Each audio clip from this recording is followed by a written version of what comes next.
Welcome everybody to World of Tanks subscriber replays. My name is Maxwell and today's first video is from the user JLH79.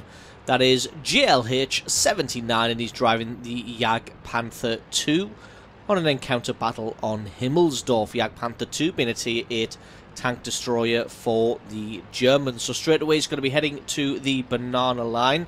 And this one is a little bit slow to get started, so that will give me an opportunity to apologise for my recent absence. Those of you who follow me on Twitter or the live streams will know that I very recently moved house. So that has taken up quite a lot of time. Incidentally, if you do want to keep up to date with goings on, the best idea is to follow me on Twitter. You can find that in the description below this video. So not only have I been moving house though, but I figured out what my World of Tanks crashing problems were. It was my CPU overheating. So been waiting for a new CPU cooler to arrive before I can make any more content. But with this video going out now, this marks the return of regular videos. Don't worry, I wasn't planning on going anywhere. Just had a very brief bit of time off for moving house and having a broken CPU cooler. So now that that is all sorted, content will resume as normal, which is a World of Tanks video at least every day, and then Minecraft and other content to fill in the gaps. So he had taken up a position on the banana road there on the number 8 line, but 7-8 line, but saw that nobody was really pushing down here. It looks like the majority of the enemy team is still up on this hill. Turning circle of the Jagdpanther 2, not very legendary. Also climb speed not very good, so we're just going to turn this one up a little bit until he gets into the action. Finds an AFK Super Pershing. Although he's not sure if he's AFK to begin with. Thought he may have just been guarding the area, but no, he is indeed AFK. So just going to feast on some free experience here. You see already getting a nice bit of damage onto him. Unfortunately, just fires at the upper plate for some reason that time, and that one doesn't quite go through. And basically all he's going to do here is just feast on this guy's hit points and take him out. Unfortunately for him, though, he has been spotted doing this, so the SU-14-2 was waiting. Unfortunately, the 14-2 still fired way too early and missed that one, unfortunately, and JLH was able to get a shot back and take him out. Now going to be trying to duel with this Hellcat. Hellcat trying to make a run for it. Fires a little bit too late there, a little bit unusual to take a shot in that situation, but I think he's done what he can from the rear. The enemy team has now pushed all the way over the top of the hill and is well on the other side. Hellcat is coming back, so JLH decides to drop back and cover off the other road. There is still a Hummel over there somewhere. Haven't seen him recently. Knows that the Hellcat's either going to be guarding the Hummel or is going to come flying past this road any second now. So just got to be finger on the trigger and be careful and wait for that one. Gets around the corner. Does see the Hellcat was trying to guard the Hummel there, but no, actually he wasn't. The Hellcat was on the left-hand side. That was a Hummel and an M12. Hellcat just doing his best to try and get the hell out of here. Really should have carried on running rather than trying to duel with the Jagdpanther 2 here. I'm starting to think that the M12 could be AFK or just really not situationally aware whatsoever, as he didn't lend any help whatsoever to his ally there as he was taken apart.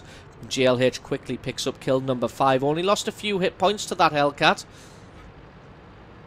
Like I said, Hellcat should have carried on running there. Tried to live to fight another day, but instead tried to duel it out with the Jagdpanther 2 and paid the price for it.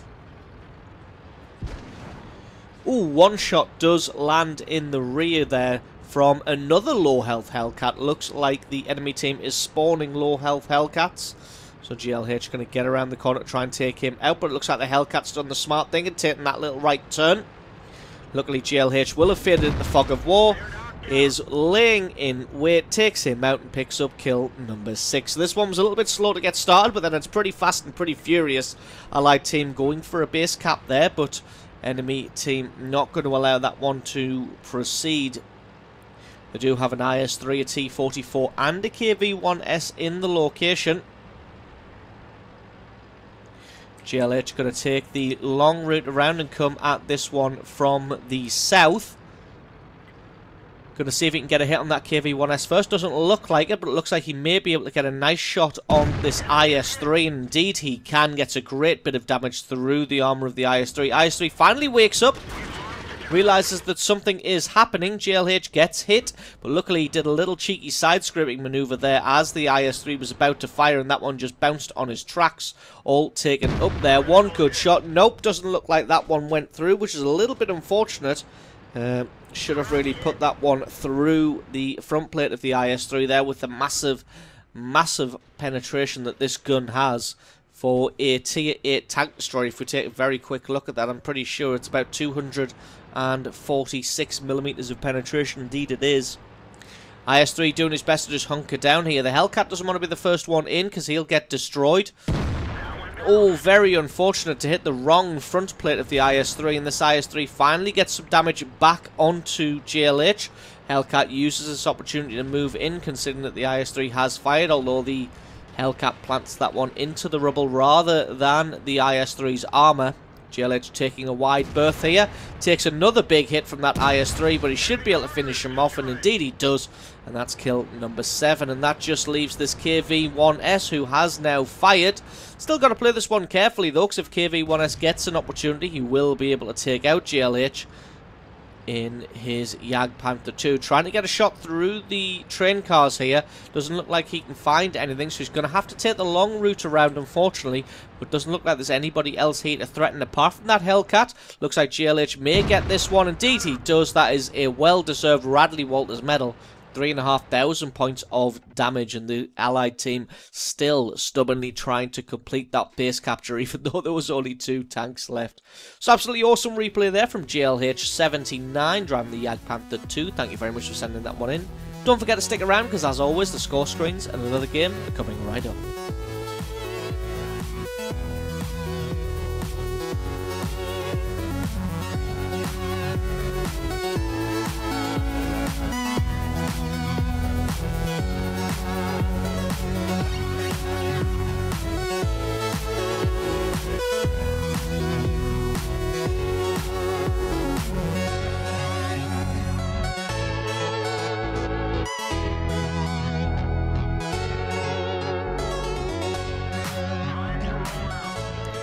And our second replay of the day is from the user DOTX. That is DOTX, and he's driving the WZ111 Model 1-4 on a standard battle on Pearl River. And the WZ111 1-4, that is a lot of ones.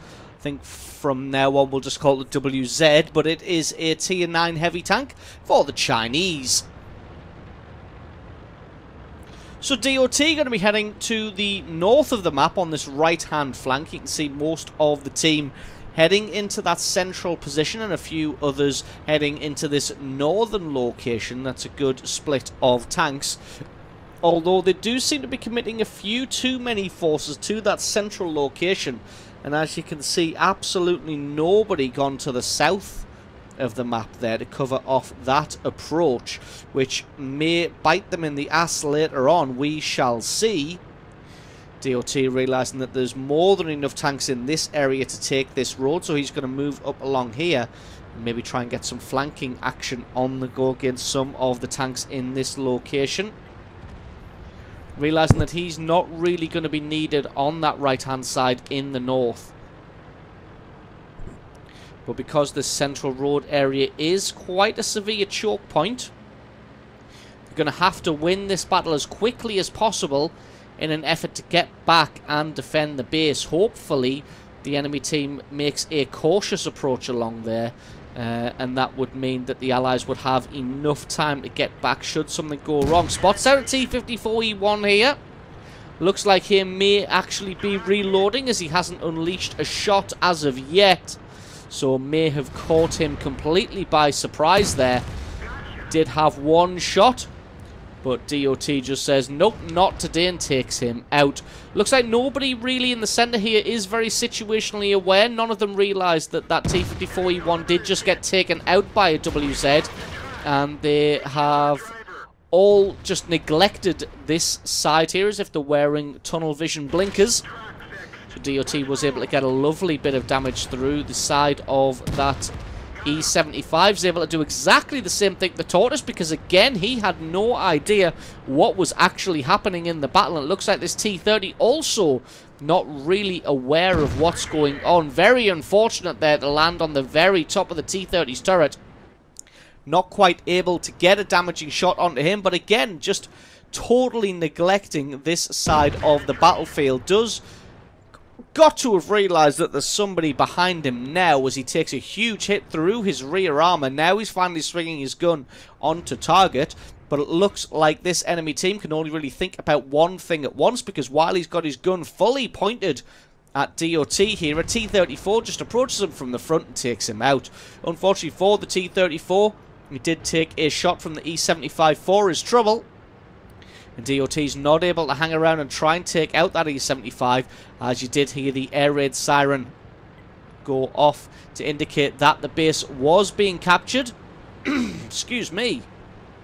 So DOT's going to make a move to drop back and see who he can find. There is an E50 threatening from the rear now, so DOT decides that he's going to go and help out here, as there is an IS getting sandwiched by that E75 and the E50. If he can get up behind this E50, he can do some significant damage. Does get a beautiful shot through the rear of that E50 there to get a nice chunk of damage. That IS also gets a great bit of damage in return. Also onto the E50, who's just lost about 1,000 of his hit points there. Can he land another one just on the top? No, he can't. Could only see the very top of the E50's turret, and he was moving at some speed there. IS did get taken out by the E75. Type 59 has turned up now, but decides to shoot the corpse that is in front of DOT, and DOT just using the mass of his heavy tank to block off either side here to stop either of these tanks getting through and getting past him. He does get immobilized here, doesn't want to use his repair kit just in case he needs it later on. That E50 has now gotten through, but he refused to take his gun off target of that Type 59, as that Type 59 was a one-shot, and it's always best to get a gun out of the battle as quickly as possible. Not going to let up on this E50 here, although the E50 has immobilized him, but luckily an AMX 1390 has come in for the equalization, and he is able to get the kill on the E50 and take him out. So a really nice piece of play there, blocking off the medium tanks from getting around beside him, and also keeping his gun trained on the Type 59 there, so that the Type 59 wasn't going to survive. Always best to get as many tanks out of the battle as quickly as possible. Always in a one-on-one situation like that, well, it was a 2v1 situation like that, always best to get one of those tanks out of the equation as quickly as possible. Got a nice hit on this Object 704. It's going to rock forwards and backwards. Going to try and lure that Object 704 into firing. Does this tank have much of a gun mantle? It does a little bit. So we're going to try and lure the Object 704 into fire. It looks like the Object 704's turned to look at the AMX 1390. Unfortunately, the weird sloping of this Object 704 means that shot has bounced now. The Object 704 is advancing forwards. Long reload of the gun of the WZ. Not quite able to take advantage of the full side armor of the object as it was coming forwards. And that one, unfortunately, was a 0 damage critical. The AMX 1390 has now decided to advance. I'm not really sure where the Object 704 was going. He could see that AMX 1390 coming in from his left-hand side, but decided to turn to his right-hand side for some reason. A little bit mystified by that one. He should get taken out by the AMX now, and indeed he does. Enemy AMX 1390 landed a shot onto his ammo rack. Did take a snapshot, because that's all he had as the AMX 1390 was backing off. Unfortunately, that one missed. He did use his repair kit to now fix his ammo rack. If he'd used that earlier in the duel with the E50 and the Type 59, he would have now had to contend with an even longer reloads. Looks like he is able to get away with that one.